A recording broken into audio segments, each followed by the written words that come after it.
हाँ, हम क्यों नहीं समझ पाते? क्यों नहीं हम समझ किसी पाते बात एक पर आखिर दूसरे को? इत्तेफाक क्यों नहीं कर सकते हैं हम कभी नहीं समझ पाएंगे, लेकिन हम कभी क्यों नहीं समझ क्योंकि पाएंगे? अली बचाकची, अली लेकिन बचाकची, तुम अली अभी भी बचाकची। अली बकाकची की बातें कर रहे हो। मैं थोड़ी तो कर रही तुम हूँ, ही शुरू कर रहे करती हो हो। मुझसे। तुमने जिक्र किया। मैंने कब जिक्र आमिर, किया? तुमने मेरे मुंह से उसका नाम आखिर कब सुना? हाँ, हुरैन ने मुझे बार में बुलाया और देखा तुम अली बचाकची के साथ। लेकिन मैंने सॉरी कर तो लिया तुमसे। अरे बस कर दो अरे यार, सॉरी बस कर तो दो। लिया। माजरत करना ही खूबी होती है। मेरा नाम आमिर है, याद अरे रख। क्या मतलब है? अब तुम मुझसे लफ्जों का खेल खेल रहे हो यार। एफसुन बस करो।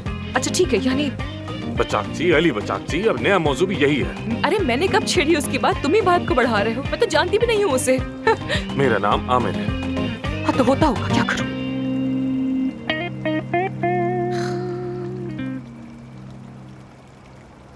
चलो उठो, कहाँ ले जा रही हो मुझे? उठो उठो, चलो ना, हम जगह बदल रहे हैं। आ जाओ। अब जगह क्यों बदल कहा रही ना, है? क्या चलो हो गया चलो तुम्हें? चलो। बातें देखो उस लड़की की। आ जाओ आ जाओ, क्या चलो हुआ? ना। क्या होने वाला है? आमिर चलो आखिर अब यहाँ कौन सा से। सरप्राइज इंतजार कर रहा है मेरे लिए, बताओ।